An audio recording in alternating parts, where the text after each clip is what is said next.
Assalamualaikum warahmatullahi wabarakatuh. Alhamdulillahirabbil alamin.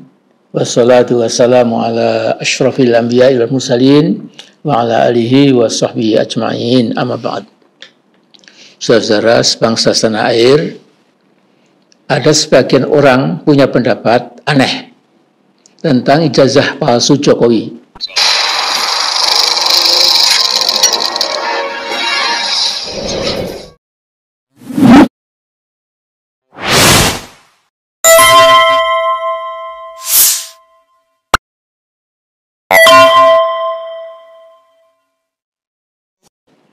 Mereka heran mengapa masalah ijazah palsu Jokowi diributkan sejak Jokowi masih jadi presiden sampai sekarang ketika dia sudah jadi rakyat biasa.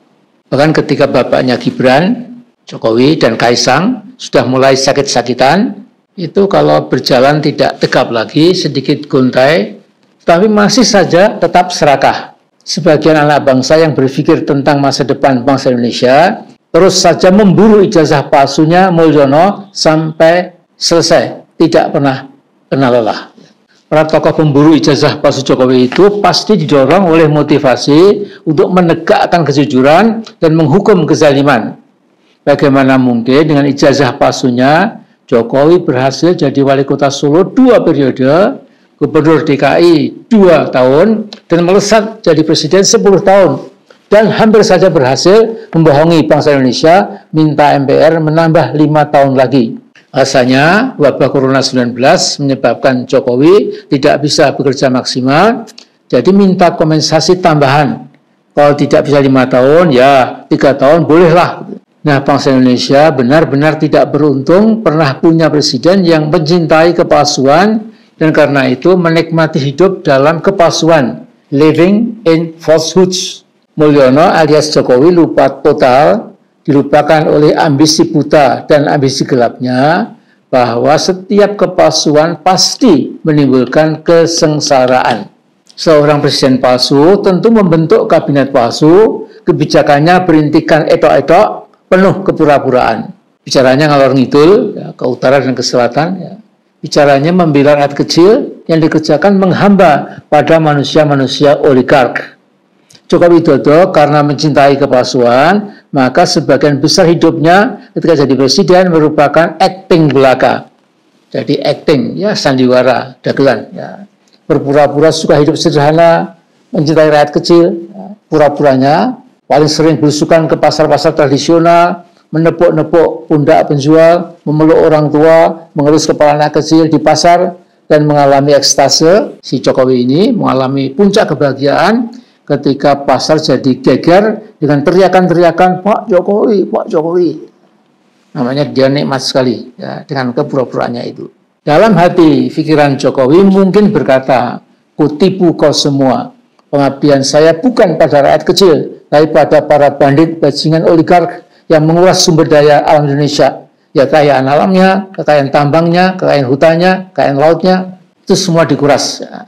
Bangsa Indonesia sudah terkecoh dan tertipu oleh Jokowi selama 10 tahun atau sekitar 3.650 hari tanpa henti. Dalam kaitan ini ada satu masalah yang sedikit banyak mengherankan. Ada apa? Jokowi nampak belum mau berhenti dengan cawe-cawe bodohnya itu untuk terus ingin hadir di panggung nasional dan terus berpura-pura seperti masih jadi presiden. Ini sulit dicerna oleh akal sehat. Padahal sudah tidak punya partai kecuali PSI, ya, Partai Solidaritas Indonesia yang diketuai oleh Kaisang, anaknya Jokowi yang bungsu. Ya. Dan lucunya PSI itu kadernya ada yang membuat odo-odo dalam bahasa Jawanya itu ngajak-ngajak gitu supaya Prabowo digulingkan. Kalaupun saya menyuarakan untuk melengsarkan Prabowo Subianto, itu ada alasannya. Ini betul-betul manusia sangat bodoh. Jadi ibarat pungguk merindukan bulan. Kekuatan oposisi terhadap pemerintahan Presiden Prabowo di atas kertas tidak cukup signifikan, ya, kalau cuma PSI ya. Tetapi bahwa ada kekuatan yang menghalangi pelengseran Gibran, termasuk beberapa purnawirawan TNI yang tertutup mata hatinya bahwa kalau Gibran sampai jadi presiden, Indonesia itu langsung akan terjun bebas ke jurang politik yang curam dan dalam. Tidak semenit pun mereka itu, ya, sebagian purnawirawan itu tidak pernah terlintas bahwa kalau betul-betul si Gibran jadi presiden itu kan tinggal masalah waktu, ya, kita akan mengalami kehancuran Indonesia. Nah, karena itu, saudara-saudara, intuisi atau ya ilham lah, kalau lebih sifatnya keagamaan, ya, itu intuisi enteng-entengan saya mengatakan selama tangan Jokowi dan ternaknya dibiarkan terus merajalela mencampur tangani kebijakan Presiden Prabowo, jalannya pemerintahan Pak Prabowo akan tersendat-sendat. Dukungan rakyat untuk Pak Prabowo seperti saya lihat makin mantap, terutama setelah honor dan tansiyam para komisaris pemakan gaji buta itu dipangkas habis sempurna. Para komisaris itu adalah manusia abnormal, ya, sudah mati perasaannya, hidup serba kemewahan, sementara 149 juta rakyat Indonesia hidup di bawah garis kemiskinan. Apalagi kalau dihubungkan dengan ukuran garis kemiskinan dari Bank Dunia.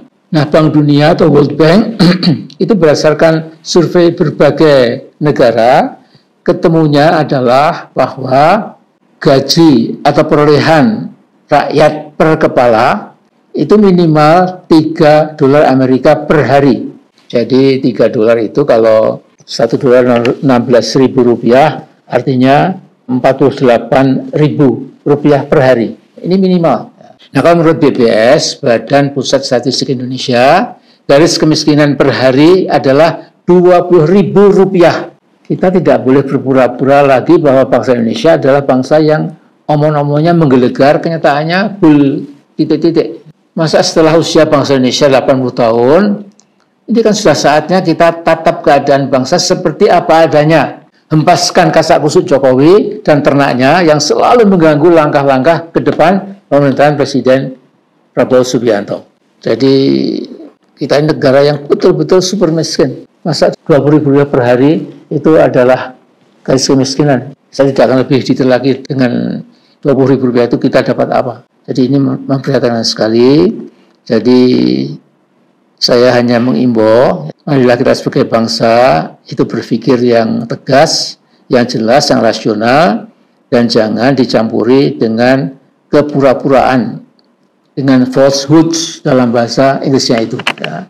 Karena kepura-puraan itu tidak ada lain ujungnya kecuali menjatuhkan bangsa kita ini ke dalam jurang yang nggak pernah kita bisa bayangkan.